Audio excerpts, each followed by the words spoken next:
on September 6th, I believe, they carried out the first, in a sense, first akcja. We didn't know that it was an akcja. They made announcements the night before, posters that all men and from 16 or 17 to 60, and everybody has to come to the marketplace at 7 o'clock the next morning. And so everybody was rushing. This was the first time nobody knew what to expect. So people rushed to the marketplace. On when that September 6th meeting was and everybody was at the marketplace, the Germans began to ask occupations. And so they started to separate people who had a profession, teachers, accountants, lawyers, physicians, whatever, to one side and the others to the other.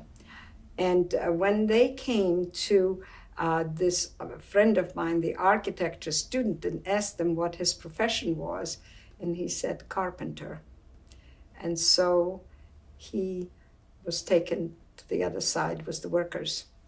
Those 70 people, those professional people, were immediately taken to one side. The rest was taken to work and told to go to work. The marketplace was clear except for those 70 people. And then late in the afternoon, they ordered trucks. The trucks came in. The people were all ordered into a convoy of trucks.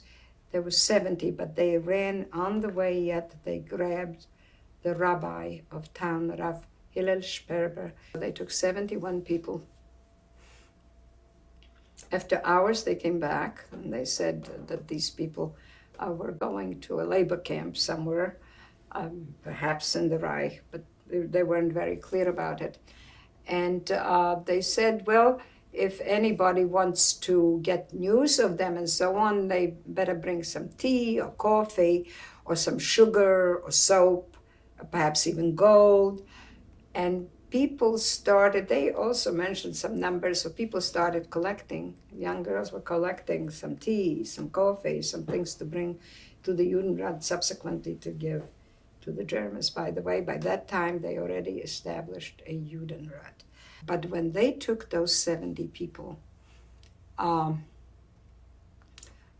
days later, a postcard, the camouflaging of things, the postcard arrived from the rabbi of the town saying that he's en route going to a labor camp.